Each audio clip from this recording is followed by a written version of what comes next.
My name is Sarah Otieno, and as promised, now we talk about the issues of acing an interview. What do I mean acing? You know, when you walk into an interview room, you expect to be the best. We all have that hope. Now, how do you make sure that you are the best out of the many applications that are done? And that is why I am joined by one Lucy Wanyika, who is the director of Janta Kenya and also a HR consultant. Hi, Lucy.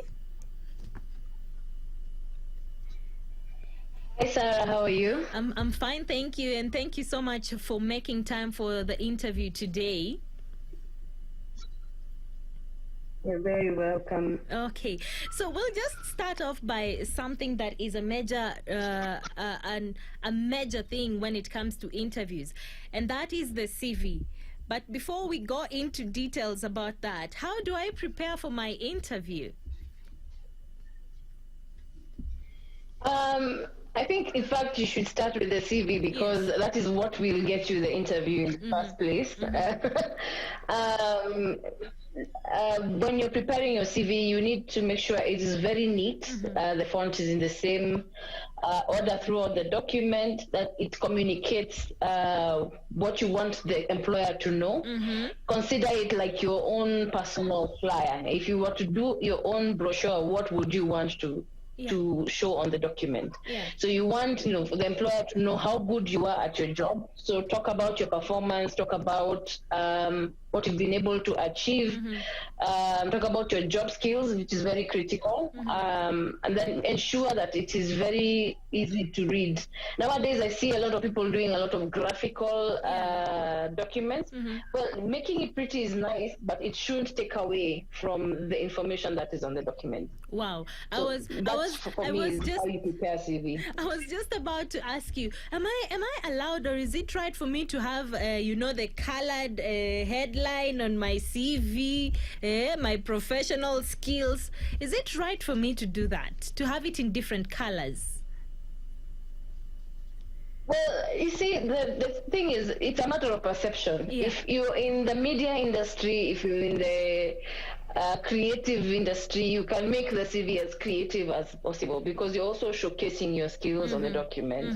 But if you're more on the white collar end in terms of career, you want it to be a bit more understated because you're not sure how it will be received on the other end. Even if you do pick a color, pick one that is not all over the place. Don't pick red, green, yellow, put them all on the same document. Pick something that is understated. Even if you do put pink, make it a very subtle color that does not remove from what is on the document. I really like how you're putting it across, because I know this is a mistake that a lot of people, and especially young people, are doing, unfortunately, because we think that when we have that color, that's a good first impression, and we are wrong, apparently. Well, it depends on how you use it. As with anything, you use it in moderation. It depends on the personality you want to come out in the document. If you want to come out as vibrant because you are, say, a graphic designer, for example, I mean, there's absolutely nothing wrong with that. But if you put too much color, as a designer, you know already you're taking away from the information on the document. Yeah. I like that. Now, back to the preparation. I have this interview. I have been called for an interview. How do I prepare? First of all, before you start picking clothes and deciding what kind of makeup you will wear, first of all, study the job advert itself. Find out what they're actually looking for. What is it that they have seen in your CV that you need to highlight? Study the company. Do your background on them, find out where they are so that you're not late for the interview, find out about what products they have or what services they have. If you can find out about their history, a lot of companies now will have almost all of this information on the website. It would be very bad for you to walk into an interview and you don't know anything about the company. Number two, learn about the job.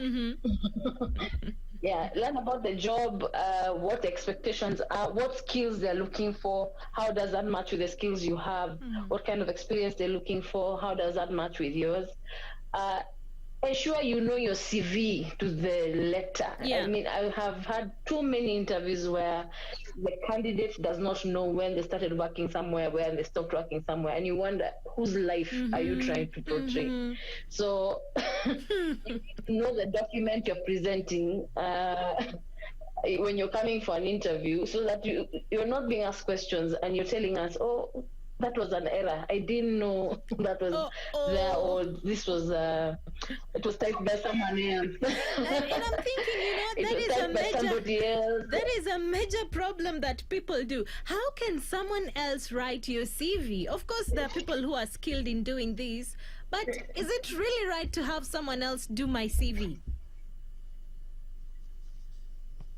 You see, someone else can do your CV, but you're the one who's providing the information. Yes. Unless you're providing false information for the person to do the CV. So you can't tell me that I didn't know what was on the document because someone else wrote it. It means that the document is false. Yeah. You understand? Yes. So, yeah, you have to learn your document. Then in terms of now the actual interview, you need to prepare knowing it's going to be on a certain date at a certain time. Ensure you have cleared out your time for it. Ensure that if you're going to have a physical interview, ensure that you are able to arrive at least half an hour before. There's always traffic, so that cannot be an excuse. You have to know how to prepare in terms of dressing. Yes. We have now come to that topic. I have had the unfortunate experience of having someone walking into an interview with we could see the undergarments through the clothes, and they were in jeans and a small top. And when you ask someone and they're like, I'm in the creative space, as we don't wear suits. And we're like, yeah, that's obviously where what? This is so interesting. Yeah, so so yeah, prepare well, dress in a manner you want to be carried. If you want to be respected, dress in a manner that will communicate that I am respectable. If you dress poorly, you will be treated the same way, and this is just the harsh reality. Youth does not excuse you from professionalism. Yeah, you understand. So you can't come and say this is my space. It doesn't matter which industry you are, you need to show the interviewer that you're taking the meeting seriously. So if you don't dress appropriately, show up at the right time, just be prepared for the interview. They cannot take you seriously. On the other hand, if it's a Zoom interview, which is now quickly becoming the norm, yes, preparation means you have the right gadget. I cannot tell you how many times we have done interviews with someone holding their phone, sitting in a car, or sitting outside where there's cars passing. The thing with the phone, it will shift light, and you won't be able to see. It will shift the lighting, so you are on and off, on and off. Yeah. The connection is bad. If someone calls you, you're out of the interview. It's just unprofessional. So find the right gadget. Ask them ahead which application they're going to use, so that you're prepared. You have already installed it on your machine. Ensure you're in your quiet room. I will tell you, as late as yesterday, we had someone walking, had a child walking across during the interview, and then for some reason they had expected that the interview would have a blank screen. Because who wants to do an interview with someone they cannot see? So it's a strange occurrence, but I think there's more effort that is required. Yeah. In terms of preparation when you're doing an online interview. Well, and I want to talk about how I present my resume, because during that process, and you talked about knowing your CV in and out to the latter. Now, there is this fact that I will print out the papers, okay? And maybe I put them in a spring file, maybe in an envelope, all this. How do I come with it? How do I come holding it? Nibebe tu kama gazeti, ama what efforts do I need to put? Let let me say, number one, carry it, because Yes. I cannot tell you how many times we have started an interview with someone who has not actually carried the CV. Uh-huh. And they have an expectation because I sent it to you earlier. You should have it. Whoa. Carry it because it shows preparation. Two, print it. Don't photocopy it. I mean, if you come with a photocopied CV, it just looks bad. Yes. Number three, yes, carry it in a nice folder, just to show that you're serious about this. Also, there's an expectation that you will carry your certificates, academic, professional. Have them, whether they ask you for it or not. When they're inviting you, just make sure you carry them so that you have a presentable manner when you're approaching the interview table. Yeah. Okay. There is someone who's texted in, and they're saying, "Hello, Sarah. I am enjoying the interview. All right." And someone is saying, "I'm trying to log in on how to ace a job interview," and they're listening into this conversation because maybe this is someone who is going for an interview tomorrow, God willing. Now, I also have someone else who is saying, "Hello, Sarah. I'm loving the conversation. Please say hi to Lucy. She interviewed me once." Ah. Lucy, you have fans here. Yeah. Now she goes ahead to say, Say hi. I hope umesikia. Hi, Elsie. Her name is Elsie. Now she goes ahead to say, on the issue of the CVs and printing out on colors, this is something I used to do kitambo, but recently I stopped. Thanks to Lucy again. Well, so it's happening.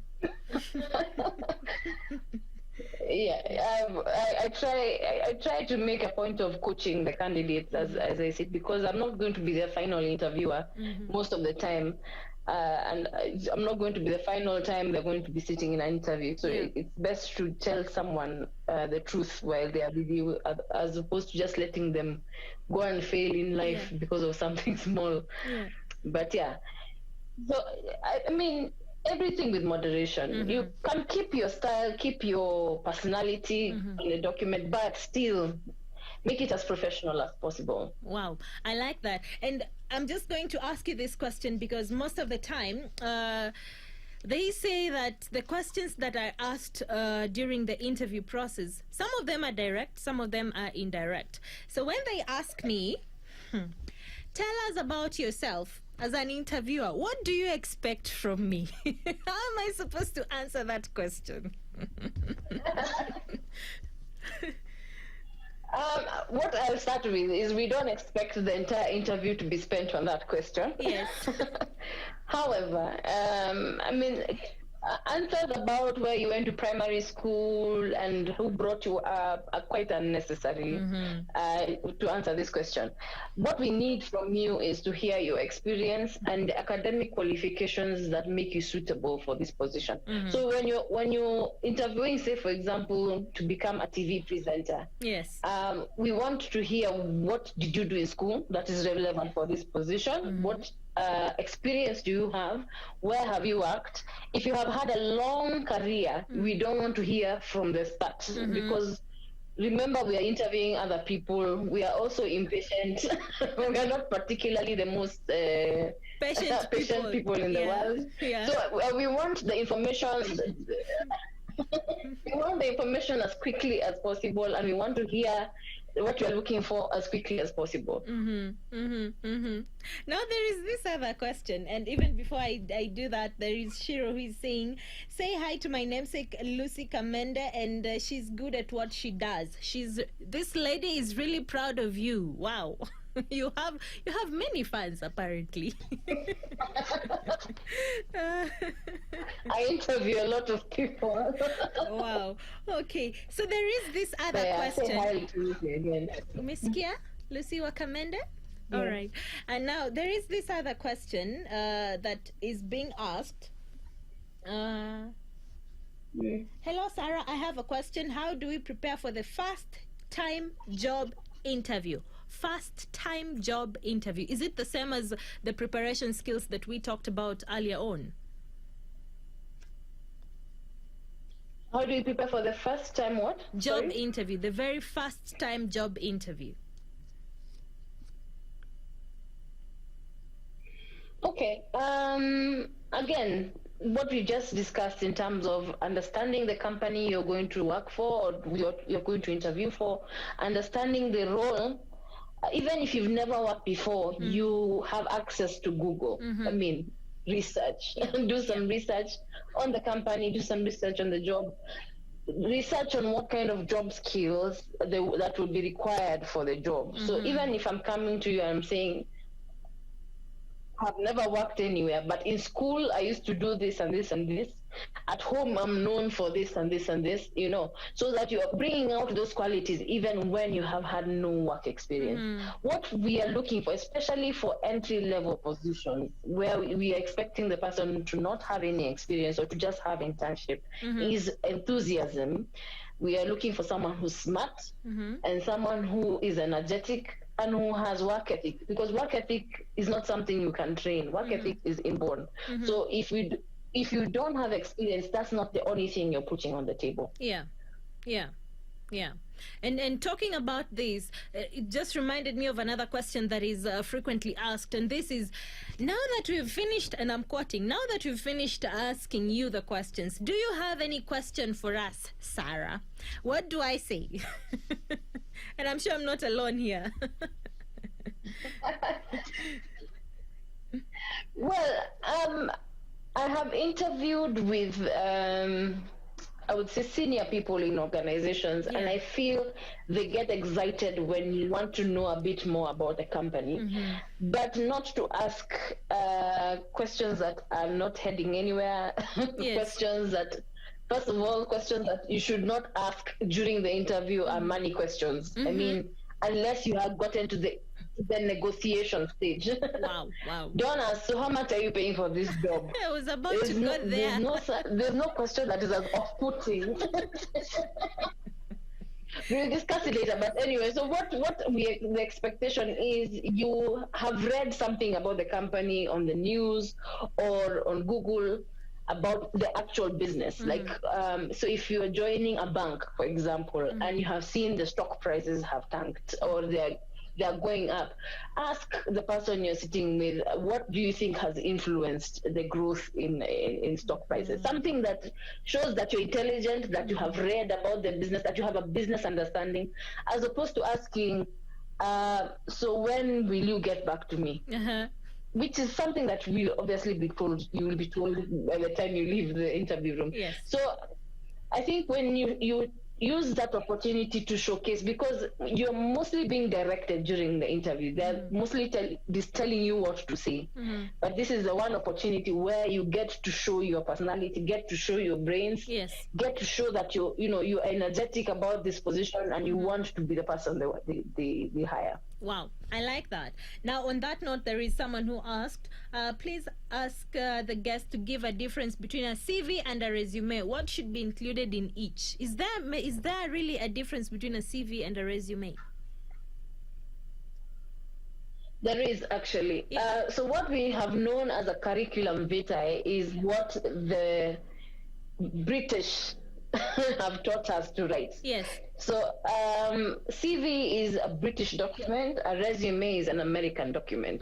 A resume is made to be very brief. Even if you go and try and look for resume templates online, you will see that the resume is a one-page document. On the other hand, a CV is way more detailed, so you expect it to be about 3 to 4 pages. If you have had a long working career, you expect it to be up to 6 pages moving forward, depending on also what you're putting in. We are cultured in the British manner, so if you put a resume, you might not quite impress a person who's shortlisting. Could be a recruiter, could be a HR officer, depending on who is shortlisting. The thing that you must find is balance, because you quite never know the personality of the person who's going to receive the document. What I always tell people is, remember, when someone is shortlisting, they usually take about 5 to 10 seconds with a document at best. Wow. Because they're going through so many. Yes. Yeah. Jeez. They're going through so many CVs. I'll tell you, for me, I will take 3 to 5 seconds. If I don't get impressed beyond there, that's it. You've lost me. Yeah. So if you don't create a document that says what you're capable of doing at the get-go, when I look at it like this, then you're going to fail even at that stage. So just know that in Kenya, we are more cultured to expect a CV, not a resume. If you do a resume, maybe perhaps if the company is run by Americans, they have asked for a resume, they usually will specify that they want a one-page document because they don't have time to go through it. But generally, I would prefer that you prepare a CV. Wow.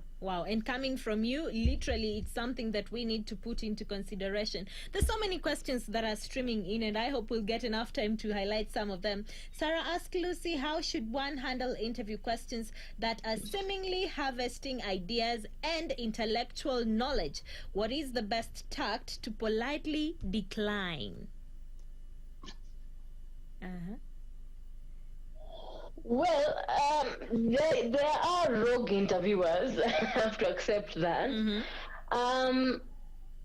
Put out information that is already in the market space.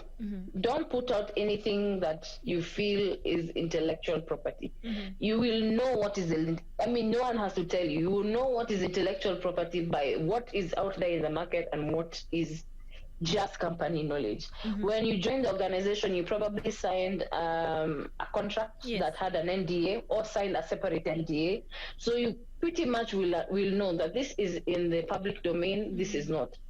And if someone insists on finding out that, you politely decline by saying that you have signed an NDA and you owe your employer confidentiality, and that is any respectable interviewer or hiring manager will respect that. Yes. There is another one here. I hope tutamaliza. This person is saying, this is Wairimo anasema, I'm feeling excited about this. I've just tuned in. I have an interview on Thursday. My question is, why do you want this job and why this company? How does he or she handle this question? Well, that's an interesting question because we hear all sorts of things, and depending on the personality of the interviewer, there are those who are okay with being told lies, I will say that, or what we call, I'm even forgetting the term. But anyway, personally, as an interviewer, I want to hear the real reason why you're leaving. You want to leave your current employer, or you want to join the organization that I'm interviewing for. So career growth is usually the go-to answer for almost everyone. Yes. But we find most interviewers are not satisfied with that answer because usually moving jobs is not the easiest thing in the world. Yes. You're used to this environment, you have made friends in that environment, you're used to the route you take to work every day. Yes. So it is an actual life-changing event to move from one job to the next. So you will move for money. You will move because you are not okay with your boss. You will move because you don't want to work with a certain colleague. You will move because it is relevant to your career growth. So if you're going to answer with career growth, explain why. Does that mean it's a promotion? It is very clear. If it's going to allow you to go back to school, that's another reason. If it's going to allow you to learn a different skill set, that's another reason.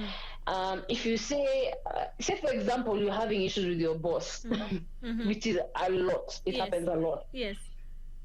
You can say there are certain disagreements you're having in the workplace that you're not able to speak about, but you would reveal at a later date. If you were offered the position, you're very open to discussing the real reasons why you want to leave.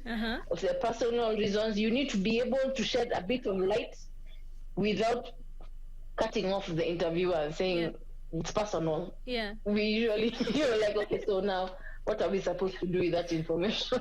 Yeah. Well, that is But very yeah, true. so it takes a lot of emotional intelligence to know how to answer this question correctly, because you should have picked the personality of the interviewer by the time they get to this question. Wow. I like that. Before I let you go, we talked a little bit about this, the salary. Issue ya pesa. My friend, we all work for money. Honestly speaking, with this economy, eh? So how do I get down to this discussion and ask them, by the way, maneno ya remuneration itakuwaje? How do I do that without putting it out there that, hey, let's talk money? Well, most of the time, I would say 95%, it will be a conversation you will have during the interview. They will likely bring it up. So they will ask you what you're currently earning, which you should be honest about. I find it strange that you would come to an interview and you want to hide how much you're earning. I mean, we know it's in the public domain what the president is earning. So I don't understand why people would feel like, they cannot speak about their salary. Then if that conversation comes up and you're asked, and I know the question that now becomes difficult is answering how much do you want. So the normal ballpark figure to ask for is usually between 30 to 50% increment. Now, if you ask for double, which some people have the courage to, Yes. You must have a compelling reason why. Why, and you must give this answer while stating the reason why you feel you require a double increment. Answer confidently. I find people, I think it's a Kenyan thing or an African thing not to be comfortable discussing money. Yeah. But be confident. You know your worth. You know what you're able to bring to the table. If you're a good candidate, then that is not something that you should be afraid of discussing. If they don't bring it up in the conversation, perhaps it could be an oversight. Perhaps it's they're going to discuss it at a further stage. But ask them: are we going to have the money conversation at this stage, or is it going to come at a later stage, so that it's not awkward, but then you don't miss it out in the first place. Well, I really like that. Now, there are a lot of people who are asking on how they can connect with you, but we will share this information off air to everyone individually. So if you want to connect with Lucy, and you've actually texted me, I will get back to you after the show. But I must say thank you so much, Lucy. You've really shed a lot of light on this discussion, and I am grateful. You're very, very welcome, Sarah. It's always a pleasure. Okay, thank you so much, and have yourself a lovely evening. See ya. You too.